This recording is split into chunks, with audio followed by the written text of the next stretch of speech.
Welcome to Resume Storyteller with Virginia Franco, bringing you interviews with industry experts and regular folks who tested the job search waters and succeeded, and strategies to tell your story and land you job interviews in 60 days, guaranteed.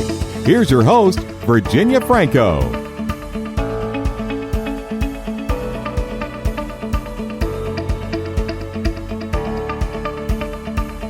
Hello, everyone. Welcome to the Resume Storyteller podcast. I have with me today pro networker and LinkedIn guru Jeff Young, who I've been a fan of for several months now on LinkedIn. Jeff has taught nearly 200 free LinkedIn workshops in just the past 3 years. As a former director and account manager with Intellinex, an eLearning venture of Ernst Young, he helped to manage and mentor thousands of people across lots of different organizations. And then after retiring, he began a new chapter of his life and decided to volunteer his time being a teacher and the LinkedIn guru to train professionals on how to harness LinkedIn to network. So, Jeff, thank you so much and welcome. Thank you. I appreciate the opportunity. As I said before, I discovered your podcast because you actually had another gentleman that I'm friends with in the Boston area on by the name of Bob McIntosh. Yep. Shout out to Bob.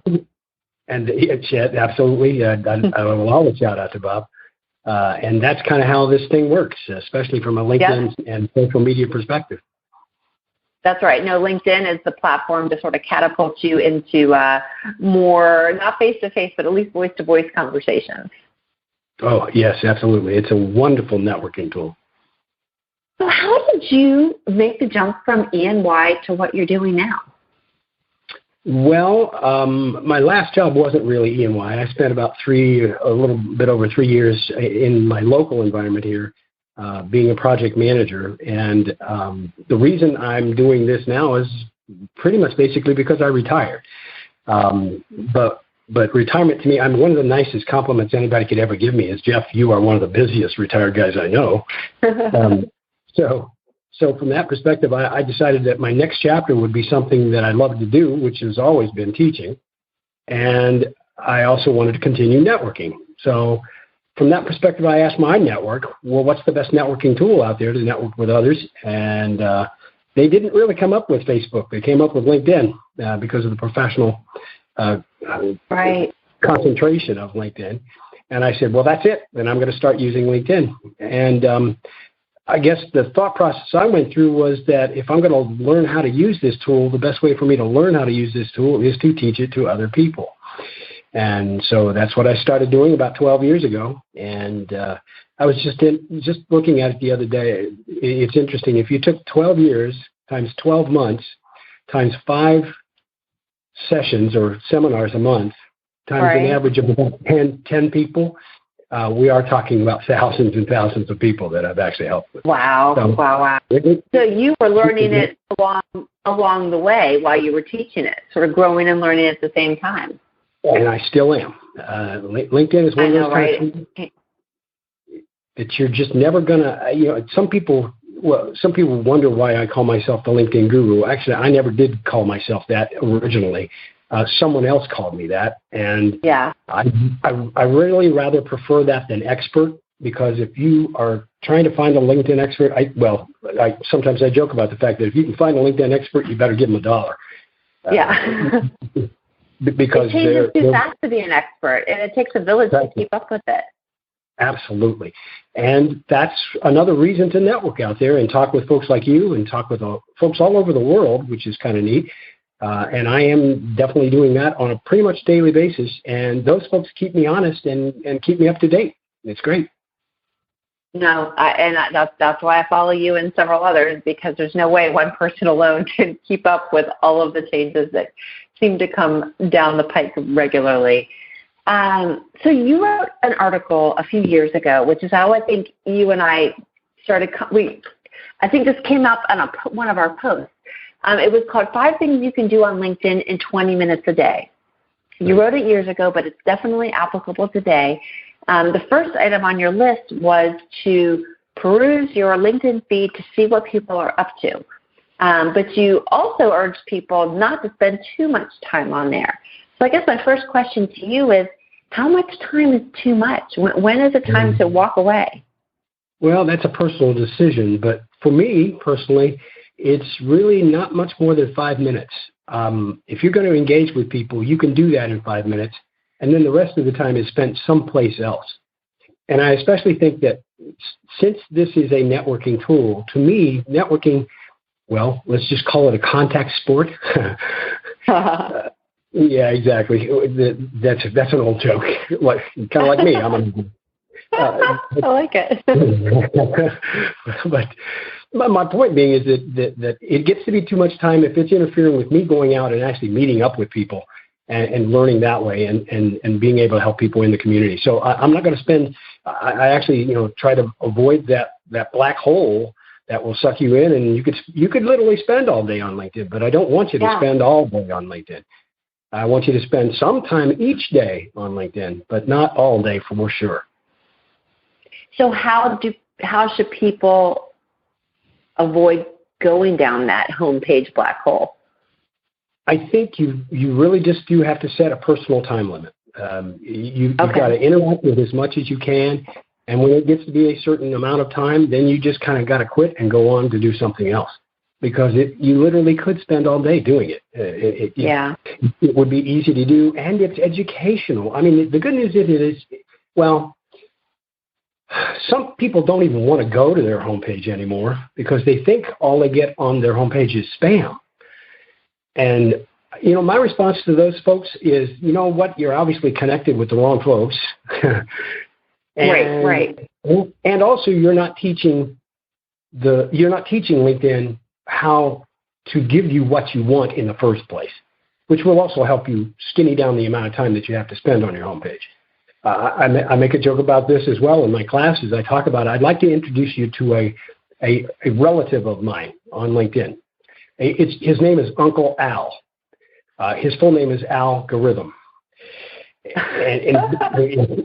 And basically, I'm just saying, look, Uncle Al can be that crazy uncle sometimes that you just really don't want to spend any time with because he's nuts. Yeah, that has all those lame jokes and cartoons, right? Yeah, exactly. So from that perspective, just the good news is that I am living proof that you can teach Al what you want to see on LinkedIn. And the more you teach it, the less time you have to spend looking for what you're interested in finding. And so teaching, you're talking about how, I know with Google, you select certain articles and then suddenly other articles like that tend to come up on your homepage. Same goes with LinkedIn? That's exactly right. You do that through doing the three things that you can do on any post that's out there on the homepage, and that is either like or comment or share. And it used to be that I taught this in the algorithm, of course, is another thing that LinkedIn loves to change all the time. So it used to be that I said, like it did. This podcast has a timestamp of 2019. Say again, I'm sorry. I was saying we have to timestamp this podcast because the algorithm changes so frequently. Oh, absolutely, yes.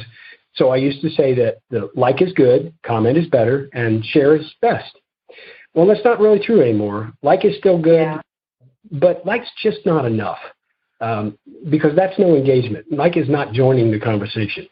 I see that on my homepage feed where people in my network like something all the time, but if that's all they did to it, my first question becomes, well, what did you like about it?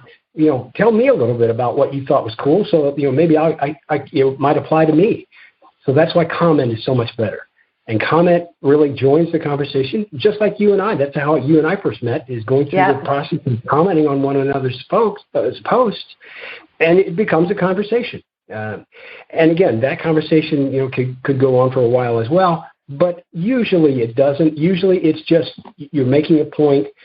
And I think it's another great way that from that homepage, it's a good place for you to build your brand as well, because you can add your 2 cents worth. You can kind of a proof of knowledge, if you will. And nobody has to agree with everything you say, but having a discussion about something is how you learn. So in terms of a couple of action items that you can take on your homepage, you're a proponent of training your LinkedIn by liking or ideally commenting, secondarily liking and sharing to train it, educate yourself, and also cement your brand along the way. Absolutely. Is that right? Okay. The share used to be better because the shares used to get you more points. I mean, they used to talk about this, the experts, again, I'll put that in quotes. You can't see me put it in quotes.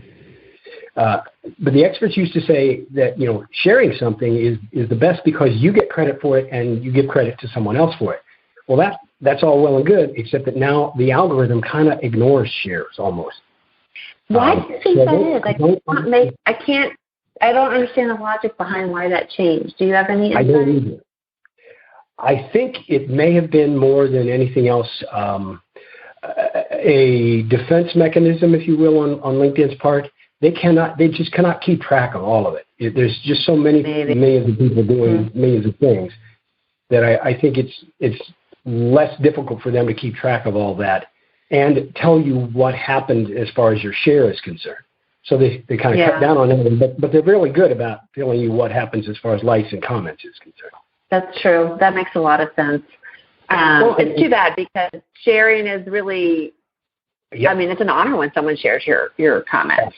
Absolutely. It's a lot that you take that extra step, Sharing is caring. Yep. Yes, there you go. So you speak about the power of LinkedIn to get found, and you make reference in your article to the Who's Viewed Your Profile capability as a way to capitalize on this. I have had the paid version for so long that I don't remember. Can you utilize Who's Viewed Your Profile if you have a free account? Yes, you can. And that is one of the major things that people talk about is one of the differences between paid and a premium account and free account. Even if, and this still applies to most people because most people are not like you and I. They're not getting as many views as we are. Okay. Right. But even so, I'm still using the free version because that even though you have a free version, you can go out there and you can see the last 5 people who have viewed your profile. Okay. Now, on a pretty normal basis, I'll go out there and I'll look at those last 5 people, and 3 of them, maybe to 4 of them, are real people, and another one is a partially anonymous or a totally anonymous person. Right. That's one of the reasons that people think that they could pay for LinkedIn and get to know who those anonymous people are. Not going to happen. Okay, so there's no reason to pay for it if you're trying to find out who those anonymous people are. And the real thing that starts the conversation is, I wonder why this person looked at me. Really, when you get this really started, you're going to have people looking at you, honestly, from all over the world. And you're not going to have any inkling about why they looked at you. But if you look at them and then there's a reason for you to connect, it's a really good avenue for you to make another connection, whether that be local or virtual.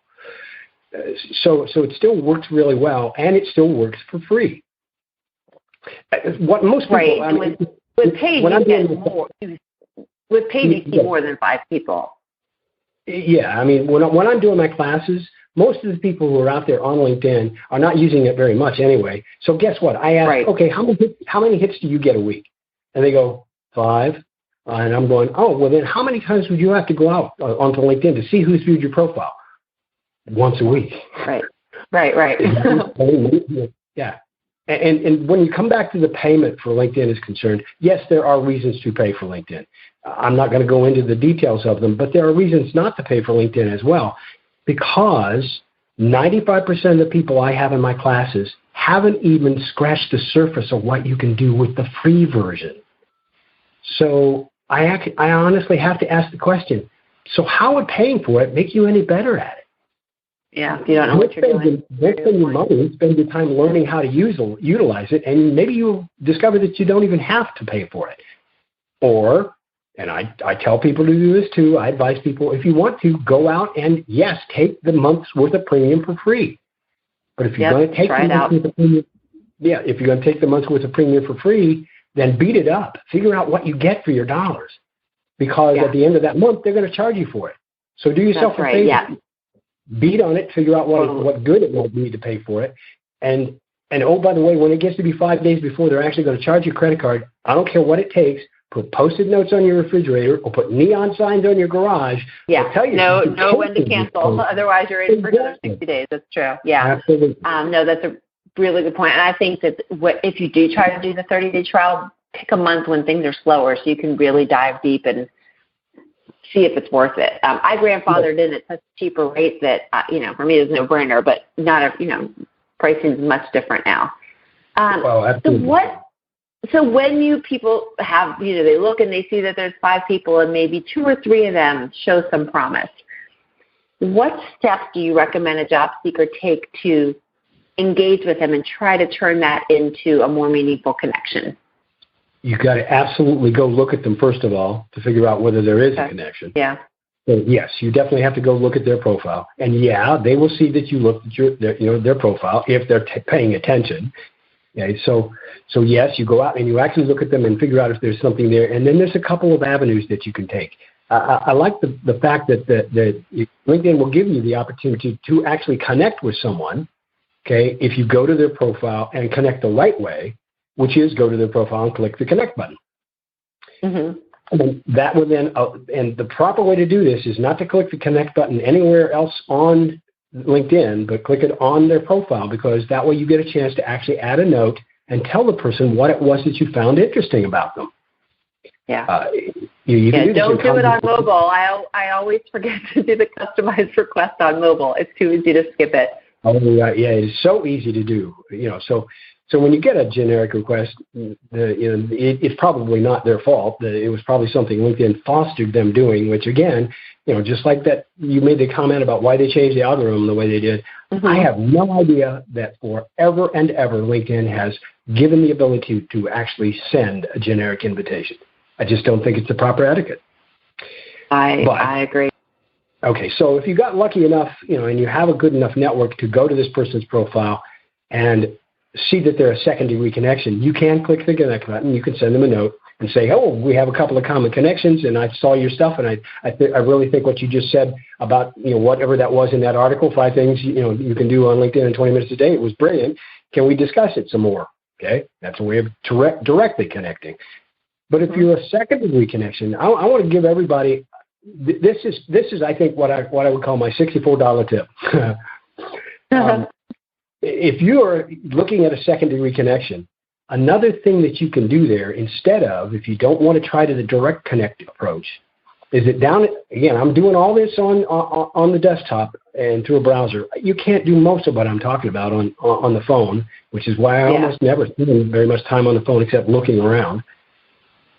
If you are on someone's profile page and you want to try to get referred to them by someone you already know, take your cursor, go down and point at that little box that says messaging, click messaging, and guess what magic happens when it pops up? The people that are second-degree connections that know this other person pop up to the top. So now you can choose one of those people and send them a message that says, "Hi, Joe. I see you know Jill. Would you be willing to introduce me to Jill on LinkedIn or elsewhere?" It doesn't have to happen on LinkedIn. The key is to make the connection. So that's a really powerful tool that you can get a referral from somebody that you already know. I never knew that. How many years have I been on LinkedIn? I never knew that was the quick way to see the second-degree connections. Well, you can't see them all. I've always done it the slow way. Oh, Lord, that's so smart. Okay. And keep going, because a lot of times people don't always know the people in their network, but they keep on trying until you find someone that, yes, I know them well enough to make that introduction. That's a very good point. Thank you very much, because when I teach this, I also talk about the fact that you may actually be connected to, and we all know this acronym, most other people do too, LIONS. Okay? Yep. Yeah, and LinkedIn Open Networker means that if you can fog a mirror, they'll connect with you. They don't really know that. And they'll connect with you. Okay, so those people really, if you're trying to get a lion to introduce you, that's not going to be very fruitful, because they're just going to tell you they don't know them. So you got to choose one. So you've made the connection. Let's assume they connect, and then you take it. That's when you launch into your your ask, request for more information, request to have a more meaningful conversation? Is that sort of the next step? Yes, and I like the way you said that, a request to have a more meaningful conversation, whether that person be next door or whether they be, across the pond in the United Kingdom. Yeah. One thing that I want to make sure, and a lot of people do this because a lot of people are using LinkedIn for sales, okay? What I want to make sure people understand that in my philosophy anyway, and in most experts' philosophy, okay, connecting with someone, then sending them a message that says, "Thank you for connecting. Would you like to buy my widget?" Yeah, is a bad thing. Nope, it just doesn't work. Nobody likes to be sold to. There's a guy in Australia that I love dearly. Shout out to Dale Griffin.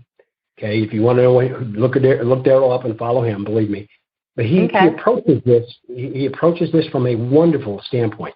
First of all, he says LinkedIn is a marathon, not a sprint. Okay. Secondly, he says build a network, not a database. And thirdly, he says add value, not noise. Oh, I love that. These have spoken to me since the very first time I ever saw him and then connected with him. And it is outstanding. And his name, tell me again his name. Daryl Griffin. Yeah, Daryl Griffin. Darrel Griffin. Yeah. That's so wise. I've always felt, and I'm dating myself here, that LinkedIn it's the old Rolodex. And you don't take a Rolodex card and immediately launch into a pitch. You use it to cement a relationship. Yeah, I totally agree. I mean, usually when I use the word Rolodex in my seminars, I say I'm old enough to know what a Rolodex is. Sad they left. So I'm not saying you're dating yourself, but I'm dating myself. That's what it does. Because it's not about that. It's not about building a Rolodex. It's not it is about building a relationship. Yeah. And that's really where sales really flies from now. Honestly, when I get somebody who asks me a question about selling through LinkedIn, I say, you know what? LinkedIn is selling without selling, which to me is really the definition of the term that's come up now, social selling. That's right. Key word, social here. That's right. And as a job seeker, you're selling yourself, but you. Oh, absolutely. You can't ask for a job. Nobody wants to help you find a job. But people are willing to give advice, share expertise that can lead to opportunities. Well, and by the same token, if you're absolutely right. I about 60% of the seminars I do focus on just job seekers, not businesses, although I do those as well, or chambers of commerce and those kinds of things. But from a job seeker perspective, it's the same process. You just connected with someone. You do not send them a message that says, "Thanks for connecting. Can you get me a job?" Right. That's just not how it works. They don't know you well enough to get you a job. That's right. That's right. They don't know what you do. Absolutely. No, I agree. So you talk a lot, you speak a bit in your article as well about being sure to check and respond to your notifications. What's your view on the proper etiquette around what you should respond to, what if you can ignore, how long is too long to respond? Because everyone does it all differently, right? Yeah, everyone does it slightly differently. I've had lots of conversations with people who are getting lots of them like I am. But I believe that it is absolutely necessary to not ignore them. Some people have to. I get that. They have jobs, they have businesses, and I've honestly asked some of the folks that I know in other countries that you must get just hundreds of or thousands of notifications. How do you process them all? And they say I don't. So, but I believe. Well, all right. I'll give you an example though. I was off and out of town a little bit on Sunday, and got back. And this morning, when I opened up my LinkedIn, I had 75 notifications. Now, I'm not bragging. That's just that's what happens. Right. Now, I believe that. Well, and what I did with those notifications is I spent the time there, because I think this is more important really than even spending time on your homepage. I spent the time there to make sure I did respond to every one of them. but it depends on what the notification is about as to how you respond. So, for example, if someone liked one of my posts, they just click the like button. I respond to that, but I don't respond with a message. I respond by looking at their profile. So I'm paying them back by giving them a hit on LinkedIn. Okay. Which is easy to do. Oh, and by the way, there's a little trick that I use here too. Here may be one that you don't. This has nothing to do with LinkedIn. This is a browser trick. Okay. While I'm sitting in my notifications, if I see that someone has liked it, okay, I do not click on the notification itself. I hold down the control key. Now, if you're a Mac user, that's a command key. Okay, so I know the difference.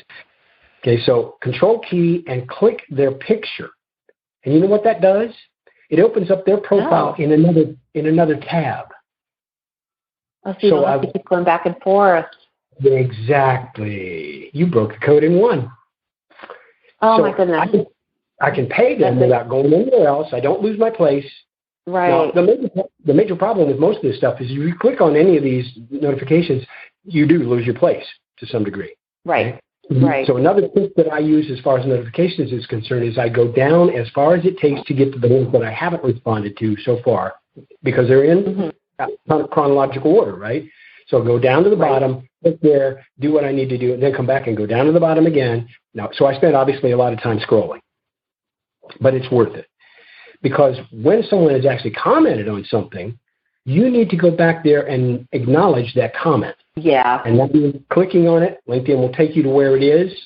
Sometimes, not always. There's some tricks to the trade of this as well, because sometimes LinkedIn doesn't show you the exact place, but you got to find it. And then you can respond to that comment with a comment of your own with nothing more than, I believe, with nothing more than thank you for joining the conversation is okay there. Okay? It's about quality, not quantity. So the quality of your comment, the quality of what you do there. And I thank people a lot because, honest to goodness, I think that's a part of your brand as well. I teach branding classes, how to brand yourself through LinkedIn. And I say, you know what? Your brand begins with 2 words. Thank you. Please and thank you. Oh, and please and thank you. That never goes out of style. It never, ever goes out of style. What are your thoughts? Go ahead. I'm sorry.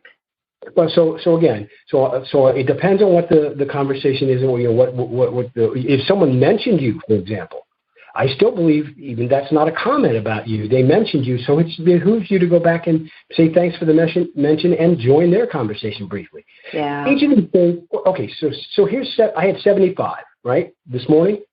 It did take me about an hour to get through all of those. But that's the best hour I could spend on LinkedIn because that is actually interacting with my network. Yeah. So 75 done in 60 minutes.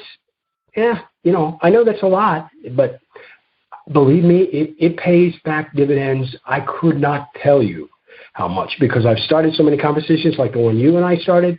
It's gotten me connections out of this that are just the most fabulous people in the world.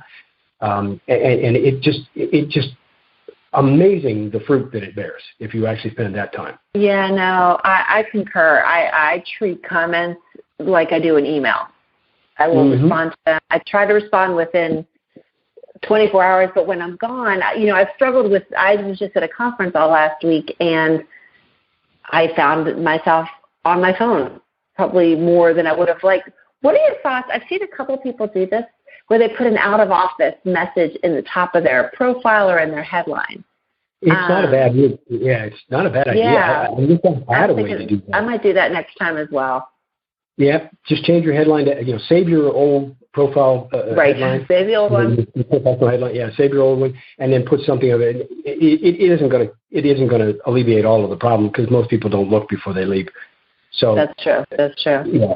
So again, what I wish is that LinkedIn would do something on their own. I mean, come on, Microsoft owns this thing.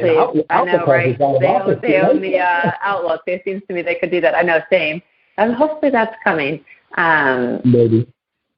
Yeah, but no, I agree. So always comment, never ignore, and when you get back, don't. Your time is better spent replying than scrolling, using that extra time you have. I agree. And how long is too long? Well, I don't think too long is too long. Because again, here's another thing that is kind of become a part of my brand or the way that I do this as well, is that if I'm commenting back, LinkedIn is so glitchy, let's just say, okay, because it is a software program. This is not going to work the same way every single time, honestly. It's just not. So one of the things that I also do is that I make sure that if I commented back to someone, I actually mention them. I tag them so that they'll see the comment, no matter when I comment.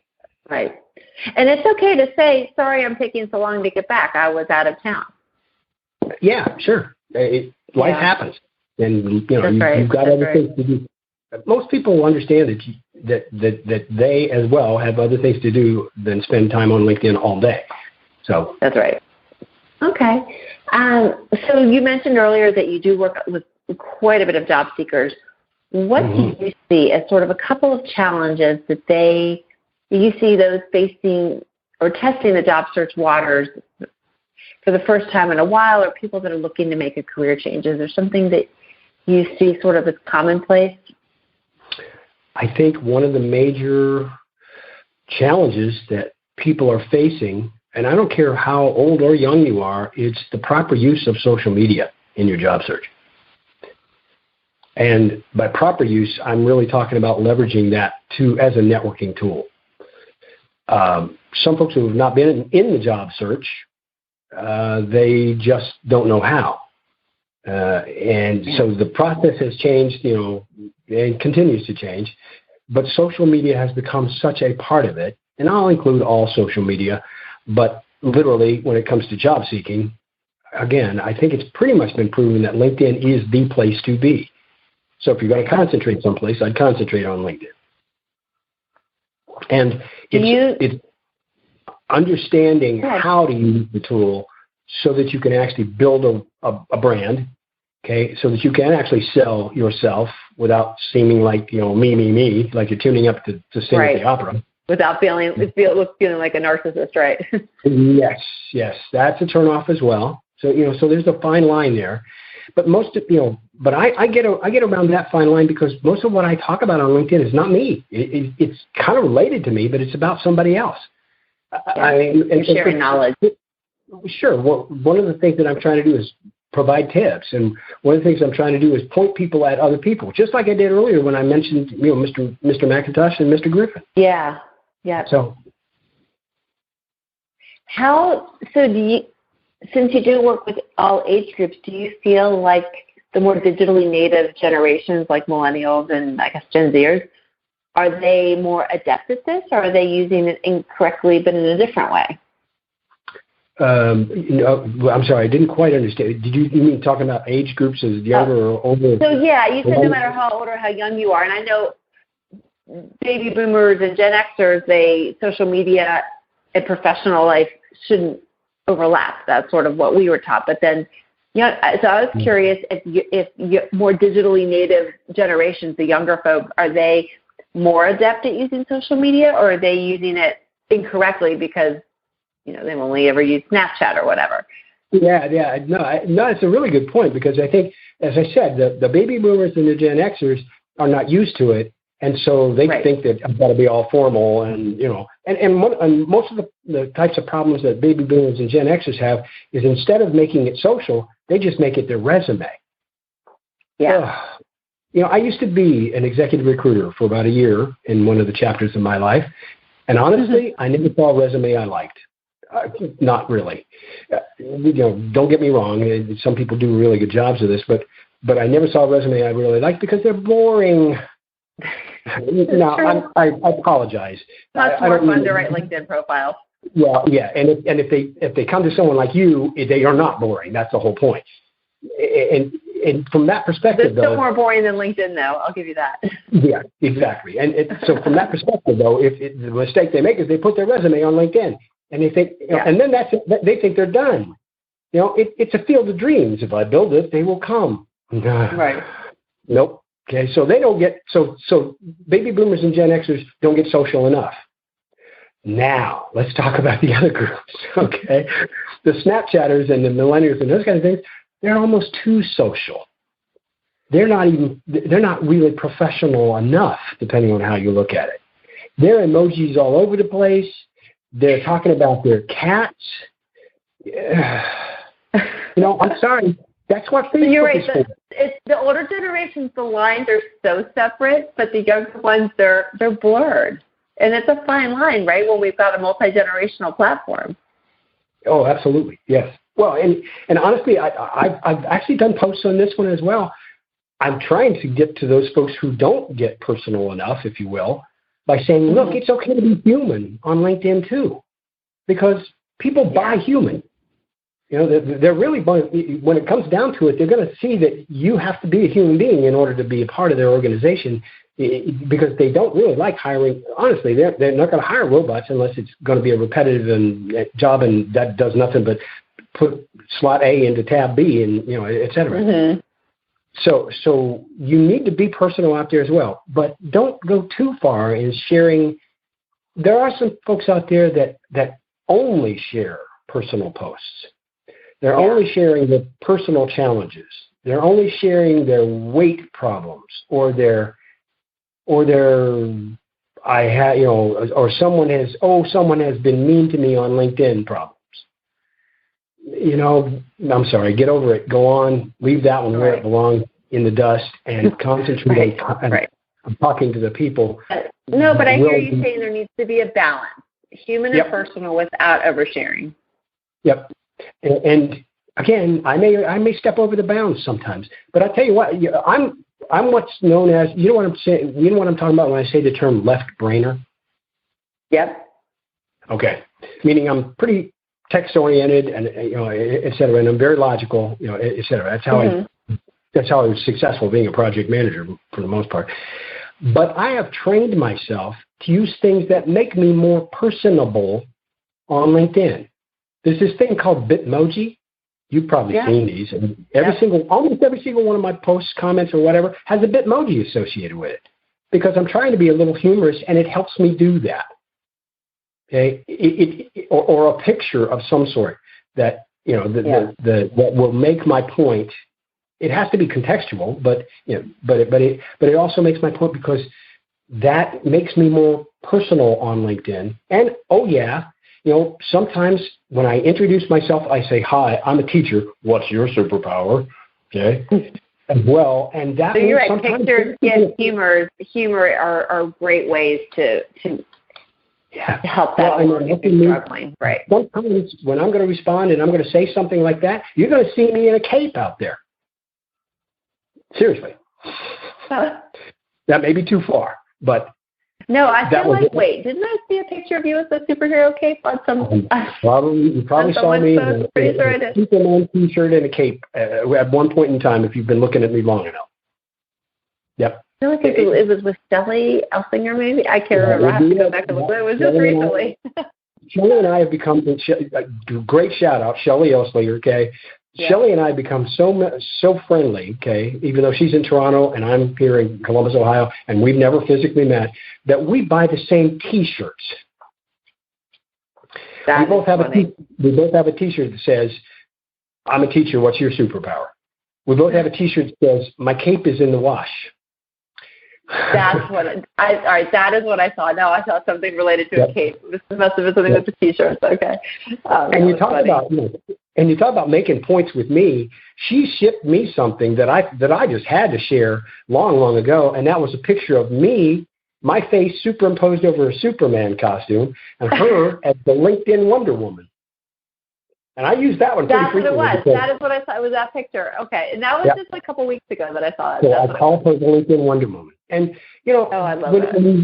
When you really get to the bottom line on this kind of thing, Shelley and I have never met one another. We've been connected for like 2 or 3 years now. But last year... You probably feel like you know her. Exactly. And, by the way, we exchanged Christmas presents last year. Oh, my goodness. It's just one of those things, okay? Because you can become really good friends with somebody that you never actually have met. And that's the beauty of social media in general, but it's a really good place to use LinkedIn for that as well. No, and I have so many relationships that I value tremendously where I've never met them face to face. So what advice do you give someone who has been job hunting and it is not going well? Where do you recommend they get started in terms of using LinkedIn? Well, get help, I would think, first of all. Okay. And I offer help. I do not do one-on-one training. I've got people I refer people to for that, in a local environment. But you can do that virtually as well. I think my best advice is, if it's not, well, first of all, let's jump back to the very roots of that question. If it's not going well, change something. Yeah. Don't keep doing the same thing over and over again. And I'm sorry, I got to go to Einstein on this one. Okay? That's right. Because no, definitely insanity. Is the definition of insanity, right? I mean, most people actually know that quote, thank goodness. Yeah. But knowing it and living it are two different things. That's true. That's true. So change something up. Now, changing something up, maybe go get a coach. Changing something up, maybe hiring someone to help you with your resume and your LinkedIn profile at the same time, because that person will hopefully be smart enough to know the difference. I know you know the difference, okay? So I would hire you in terms of, I'll let you handle my resume, but I want you to help me with my LinkedIn profile as well, okay? Yeah. And that way you can maximize the both of the platforms. So if it's been going badly, you have got to change something up. You've got to shake things up, and you've got to get out and you've got to interact with other people. I'll tell you what. One of the things that one of the ways I got my start was I was actually I went through the process and then went back to an organization that's a local organization here. I won't necessarily give them a plug, but it was a local organization that was for job search training here in Columbus, Ohio, and I went back to them to help them actually leverage LinkedIn, because that's what people needed most. And one of the things that they provided, though, was this. They had this thing on every Friday that they called something called Job Circle. Now, what Job Circle meant was that everybody who's a member of the organization gets together, or who wants to participate, gets together on Friday, and they talk about what worked that week, what didn't work that week, and gets new ideas. I got to put this on a personal basis because I know where these people are coming from, because at one point in my life, I actually spent 14 months looking for a job. Wow. That was a lovely roller coaster. If you like roller coasters, you're going to love this one. Okay. The point was, if it hadn't been for an organization like this, where I could go in every single Friday and get a new idea, okay, yeah, I would have been a basket case. Something new to try every single week, because sooner or later you're going to find something that works for you and works well out in the market. Right. Make sense? Yeah, you got the help. Yeah, no, it does. It does. So my penultimate question, I suppose, is what I want to ask you next. You talked about the people that build it and they will come. So those people, we see them all the time. They have a bare bones profile. They really haven't used LinkedIn beyond that. One or two steps that someone can take to get started. Okay. Yeah. Good one. First of all, again, the idea here is that, honestly, if you're not going to do anything and you are only going to build a bare bones profile, I would almost honestly like you to just delete your LinkedIn profile. Really? Because it's more of a detriment than it is a help. Okay. Now, to get started, I'll give you what I call my top 5, okay, or the big 5. First of all, from the approach that bare bones, if you've got nothing but bare bones, do these 5 things. Do these 5. Concentrate on these 5 things, and I think you will actually see a huge amount of difference. First of all, there's this thing called a background photo or banner. Yeah, okay? That's number 1, because that's at the top of the page. This is one where people miss this boat all the time. I did a little straw poll the other day, just out of curiosity. I went to my network. I clicked on my network, went down and looked at the recommendations that LinkedIn makes of people you might want to connect to, and I just chose 20 people at random, and to see what kind of profile they actually had. Back to the banner, because 16 out of those 20 people didn't even have one. No, it was that blue star field that is no differentiation at all, and is, well, there's that generic word again, okay? and everybody can be generic. You need to distinguish yourself. So that's a big place where you can distinguish yourself. And there's all kinds of, I could go on and on and on about the proper approach to doing it, but just get one and get somebody to help you build one that will brand you. Yeah, or go to Canva. It's free. Pick LinkedIn banner, pick a cool picture. Yep, exactly. Okay. Absolutely, yes. So customized banner, number one. Here's a good one. Go out and look up LinkedIn banner templates on Google. You would be surprised how many of these things are actually out there now. So you can build your own template. So banners, number one. Okay. Obviously, right next to your banner and of extreme importance as well is your picture. Yep. Okay, you've got to have a professional picture, and I think as Shelley Elslinger would say, it needs to be a headshot, and it needs to be of you and only you. Yes. Okay? Because I see so many people who will take an old photo and they will crop that photo, and they got the picture out there, but they've got this ghost hand on their shoulder. Yeah. Oh, I know. Yeah. I do feel like that's getting better. I used to see that more often than I do now. Yeah. I'm seeing the trend in the right direction. Yeah, at least now most people have one. And I talk about this. I mention Facebook in some of my seminars as well, and I say, by the way, you and your kitty cat Fluffy belong on Facebook, not here on LinkedIn. That's personal. That is, of course, unless that's a part of your brand. Okay, because I have a friend of mine. If you sell cat supplies, that's different. Bingo. I have a friend of mine who owns a business called Paws of Love Treats, and guess what she has next to her on her picture? A picture of her dog. That's right. Totally appropriate. Right. Yep. Number 3 of the big 5 is your name. LinkedIn, for those who are not in the know, actually has this thing called a user agreement. And inside of LinkedIn's user agreement, it says the only thing that should be in your name is your name. No emoticons, no emojis, no graphics of any sort. As a matter of fact, it's actually a detriment if you put graphics in there because it's harder to find you if you do that. As a matter of fact, people have proved that. Okay, so you put your name and you put the name you want to be found as. So my name out there, of course, is Jeff Young. That's a very common name, okay? But it's not Jeffrey Young because nobody calls me Jeffrey Young. Only my mother called me Jeffrey Young, and that was only when she was angry at me. Okay, and oh boy, if she ever said, Jeffrey Ray Young, get your butt in here, you knew you were in trouble because you used the middle name. Okay, so use the name that you're going to be called by and you want to be found as. Now, only your name belongs there, but it is okay, and LinkedIn will cut you some slack. If you'd like to actually put some key things in there like your certifications or your degrees, that works. That's okay. So I got in trouble 2 months ago because mine used to say Virginia Franco, executive resume writer, and they made me take that off. They did. Yeah, okay. Yeah. Well, did they shut your account down?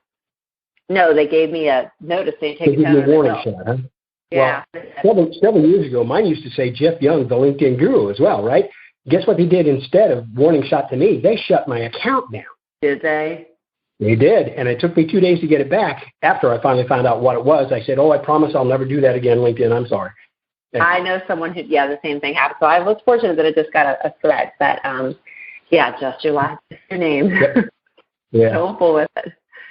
And, okay, so there's number 3, okay? Number 4 is, of course, and of course, the picture and your name and this fourth one are something that travel with you wherever you are on LinkedIn, so it's extremely important as well. It is your professional headline. And please don't waste the space by letting it be a title. Yeah. Make it a tagline instead, like you have in terms of the value that you offer, what it is that you do for others. And honest to goodness, I know maybe mine's a little bit too cutesy, but mine actually says, you read it, I'm a professional networker, okay? Well, it's there. I've got my hashtag. It says, pro networker, volunteering, getting paid in 3 C's, coffee, conversation, and occasionally chocolate. Yep. That is beautiful because it's got the keywords that someone is going to search for to look for someone like you, LinkedIn and network. And then you use the other characters to put some personality into it. It's a conversation starter. It really is. Right. And it's really worked quite well for me. Because it leads into all kinds of other conversations. It's like, and some people actually take me at my word and they actually bring chocolate. to meet with me. It's great. Why not? It's better. Yeah. But it also starts all kinds of other things. Is if you want to pay me in something, well, pay me in a compliment. That's good. There's another C. That works. There you go. Not enough room now. We ran out of characters. Yeah. It's good. So don't use this just as a title. Use it as a tagline instead. I mean, literally, if you want to think about this in the right kind of terms, this should be your Nike Just Do It. It should be what people would say about you when you're not in the room. Okay. So that was one. And I always tell people, don't get too cutesy. Make sure that there's some keywords in there that someone would type in to search for someone like you. But once you're done with that, then you can use the rest to be more descriptive. Yep. And the major keyword in there obviously is LinkedIn and LinkedIn Guru. Right. And the major keyword for me, of course, is also volunteer. And honest to goodness, when I look at how people find me, that is one of the keywords that people have actually searched for me on. So. Okay, there you go. Yeah. Okay, so that's 4, okay? The last one, and all of these are extremely important, and they are the big 5 because they are in web terms, okay, or marketing terms. Marketing people will understand this one out there. These are all what are called above the fold. All that really means is that people can see some of all of these and they don't even have to scroll. And the last one of the big 5 is your about or your summary. Mm-hmm. And the about or summary is also where you actually get to tell your story. It should not be a copy and paste of the stuff on your resume because the bullet points don't look very good anyway. Okay, so your story out there should be a conversation to the people who come to your profile. This about section, this summary is the best place that you're actually going to have an opportunity to put something else that's a marketing term in there, and that is a call to action.